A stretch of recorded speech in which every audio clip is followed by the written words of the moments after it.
नमस्कार. महाराष्ट्रातील विविध क्षेत्रातील बातम्या झटपट आपल्या मोबाईलवर पाहण्यासाठी लगेचच सबस्क्राइब करा राष्ट्रशक्ती लाईव्ह न्यूज आणि सोबत बेल आयकॉन प्रेस करायला विसरू नका.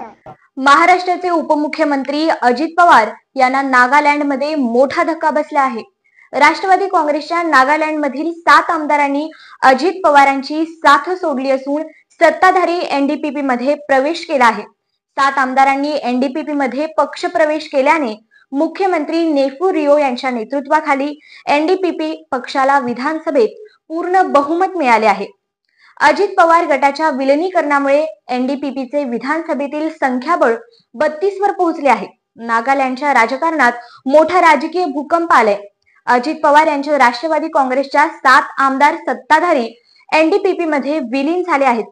राष्ट्रवादीच्या आमदारांनी प्रवेश केल्यामुळे एनडीपीपीच्या आमदारांची संख्या 25 वरून 32 वर पोहोचली आहे.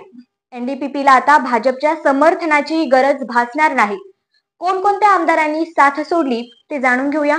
नमरी एनचांग टेनिंग, पिक्टो शोहे अतेइजू, मोहेन बेमो हप्तसोळे, वोखा टाउन वाई, मनखाओ कोनॅक मॉन्टाउन, ए पोंगशी फॉर्म लॉंगलेंग, पी लांगोन नोक्लॅक, एस तोईहो एप्तो सुरू होतो. या विलिनीकरणामुळे एनसीपीच्या अजित पवार गटाला मोठा धक्का बसला आहे. कारण नागालँडमधील एनसीपीचे सर्व आमदार यापूर्वी त्यांच्या गटात होते. नागालँड विधानसभेत सध्या कोणताही विरोधी पक्ष नसल्याने एनडीपीपीची सत्ता आणखी मजबूत झाली आहे. या घडामोडीमुळे नागालँडच्या राजकीय समीकरणात मोठे बदल घडण्याची शक्यता आहे. नागालँडचे विधानसभा अध्यक्ष शारिंगेन लॉंगकुमर यांनी 10व्या अनुसूचीचा परिच्छेद 4(2) आणि नागालँड विधानसभा सदस्य दल बदल अपात्रता नियम 2019 अंतर्गत याला मान्यता दिली आहे.